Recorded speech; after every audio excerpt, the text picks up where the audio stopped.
नमस्कार. आजच्या आपल्या विश्लेषणात स्वागत. आज आपण एका अशा चित्रावर बोलणार आहोत जे पाहिल्यावर कदाचित खूप शांत वाटेल, पण आत बरंच काही चाललंय. चित्र आहे जॉन एव्हरेट मिले यांचं इजाबेला. मिले हे तुम्हाला माहीत असतील प्री रॅफलाइट ब्रदरहूडचे संस्थापक सदस्य. आणि या कलाकारांची खासियत होती म्हणजे त्यांच्या चित्रामध्ये गोष्टी वरवर दिसतात तशा नसतातच. खूप तपशील, खूप अर्थ. आता हे इजाबेला चित्र पाहिलं तर काय दिसतं? एक जेवणाचं टेबल आहे, मध्ययुगीन थाटाचं. लोक बसलेत जेवायला. इजाबेला आहे, लॉरेन्झो आहे, तिचे भाऊ आहेत, एक नोकर पण आहे. टेबलवर फळं, प्यायचं काहीतरी, जेवण वगैरे. डावीकडे एक शिकारी पक्षी पण आहे.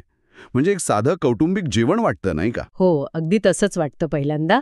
पण जसं तुम्ही म्हणालात, ही शांतता जरा फसवी आहे. प्री राफेलाइट चित्र म्हणजे फक्त देखावा नाही, ती काहीतरी सांगतात.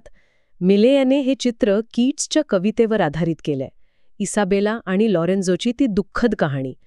त्यामुळे या वरवर शांत दिसणाऱ्या जेवणाच्या प्रसंगात प्रचंड तणाव आहे, एक छुपा संघर्ष आहे आणि पुढे काय भयंकर घडणार आहे त्याची चिन्ह आहेत. आणि या सगळ्याची ठिणगी पडते एका अगदी साध्या वाटणाऱ्या कृतीतून, जेव्हा इसाबेला लॉरेन्झोला प्रेमाने संत्र्याची फोड देते. बरोबर, अगदी बरोबर. ती एक फोड, पण तिच्या भावांच्या मनात संशयाचं आणि रागाचं वादळ उठायला ती पुरेशी ठरते. कारण इथे फक्त प्रेम नाहीये, इथे सामाजिक दरी आहे, आर्थिक स्थितीचा फरक आहे. चला जरा खोलात जाऊन बघूया काय यात काय काय आहे ते. हो, नक्कीच. तर मग या संत्र्याच्या फोडीत एवढं काय होतं? म्हणजे भावांना नेमका काय प्रॉब्लेम होता? प्रॉब्लेम होता त्यांच्या स्टेटसचा. म्हणजे बघा, इसाबेलाचे भाऊ हे मोठे श्रीमंत व्यापारी, समाजात त्यांना मान आहे, पैसा आहे, उच्च वर्गातले ते. आणि लॉरेन्झो तो त्यांच्याकडे फक्त एक नोकर आहे. त्याची सामाजिक आर्थिक स्थिती खूपच वेगळी, खालची आहे. अच्छा, म्हणजे ही दरी खूप मोठी आहे. हो, आणि चित्रात तो असा बाजूला म्हणजे सहज जेवायला बोलावल्यासारखा वाटतो, कुटुंबाचा भाग असल्यासारखा नाही. अच्छा, म्हणजे ही फक्त एक प्रेम कहाणी नाही, तर यात तो वर्ग संघर्ष, सामाजिक प्रतिष्ठेचा मुद्दा पण आहे. हे चित्रात कसं दाखवलंय? म्हणजे हा तणाव, हे अंतर. मिलेनी ते खूप बारकाईनं दाखवलंय. तुम्ही इसाबेला आणि लॉरेन्झोकडे बघा, ते कसे एकमेकांकडे झुकलेत, त्यांच्यात एक कनेक्शन दिसतंय. पण भावांकडे पाहिलं की वेगळंच चित्र आहे. त्यांची बॉडी लँग्वेज बघा, ताठ आहेत, चेहऱ्यावर राग आहे, संशय आहे. खास करून डावीकडचे भाऊ. हो, त्यांचे चेहरे पाहिले की कळते, भाव खूप तीव्र आहेत. अगदी. एका विश्लेषणानुसार तर असं म्हटलंय की त्यांची नजर, त्यांची बसण्याची पद्धत अशी आहे की जणू ते लॉरेन्झोला गिळून टाकणार आहेत. एक भाऊ तर इतका रागात दिसतोय की म्हणजे एका विश्लेषणाने कल्पना केलीये की तो जणू लॉरेन्झोचं शीर धडावेगळा करण्याच्या विचारात आहे. इतकी क्रूरता त्या दृश्यात आहे. बापरे, हे तर भयानक आहे. म्हणजे एका जेवणाच्या टेबलावर इतका राग आणि हिंसा मनातल्या मनात सुरू आहे. आणि यात मग चित्रातल्या इतर गोष्टी, प्राणी, ते पण काहीतरी सांगत असतील ना? तो शिकारी पक्षी आहे डाव्या बाजूला. हो, तो शिकारी पक्षी खूप महत्वाचा आहे. तो उगाच नाहीये तिथे.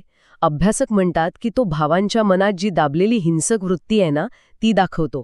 त्यांची ती शिकारी मानसिकता. तो एका पिसाशी खेळतोय बघा, जणू शिकारीच्या आधीची अस्वस्थता. म्हणजे जसं आपण टेन्शनमध्ये असताना काहीतरी करतो, नखं खातो किंवा पाय हलवतो, तसं काहीसं. हो, अगदी तसंच. ही एक प्रकारची न बोललेली हिंसा आहे. भावांचा राग, त्यांची ती क्रूर योजना यातून कळते. आणि फक्त पक्षीच नाही, आणखी पण आहेत संकेत. एक भाऊ बघा, रागाने अक्रोड फोडतोय. अरे हो. ती क्रिया पण प्रतिकात्मक आहे. जणू तो लॉरेन्झोवरचा राग त्या अक्रोडावर काढतोय. आणि तो कुत्रा? एका भावाने तर त्या बिचाऱ्या कुत्र्याला लाथ मारलेली दिसतीये. हे तर काय म्हणजे? हे म्हणजे रागाचं चुकीच्या ठिकाणी विस्थापन. डिस्प्लेस्ड अग्रेशन म्हणतात त्याला. राग लॉरेन्झोवर आहे, पण तो काढला जातोय त्या मुख्य जनावरावर. यातून त्यांची क्रूरता दिसते आणि भावनांवर कंट्रोल नाहीये हे पण दिसतं. सगळेच भाऊ सारखा राग व्यक्त करत नाहीत. काही जण शांत दिसण्याचा प्रयत्न करतायत, पण एकाचा राग असा बाहेर पडतोय. त्या कुत्र्याचा त्या संत्र्याच्या देवाणघेवाणीशी काही संबंध नव्हता, तरी तो बळी ठरतोय. म्हणजे चित्रातलं प्रत्येक कॅरेक्टर, प्रत्येक वस्तू कथेला आणि त्या टेन्शनला अजून गडद करते. आता परत त्या संत्र्याकडे. इसाबेलाने ते संत्र देणं हे फक्त प्रेमाचं प्रतीक आहे की अजून काही अर्थ आहे त्याचा? आपण मगाशी बोललो तसं काही वेगळा अर्थ पण लावतात ना? हो, इथेच गोष्ट अजून सिरियस होते.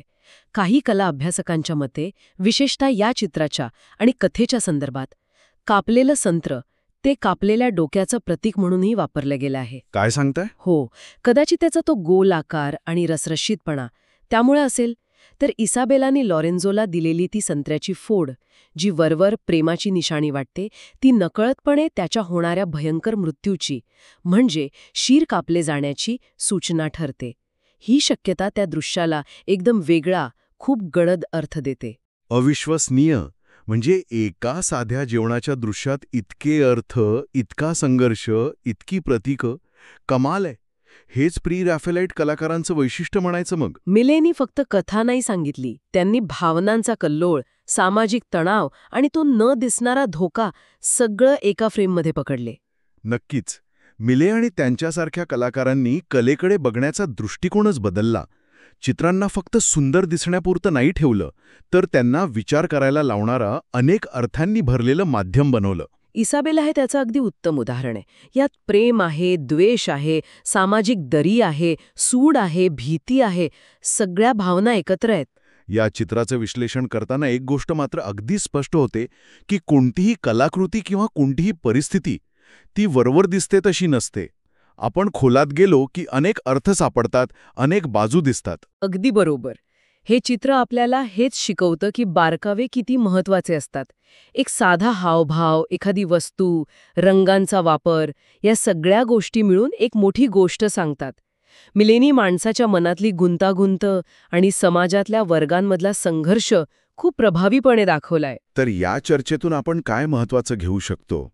एकतर हे की कलेकडे, विशेषतः प्री रॅफलाइट कलेकडे जरा चिकित्सक नजरेने बघायला हवं, कारण त्यात खूप काही लपलेलं असू शकतं.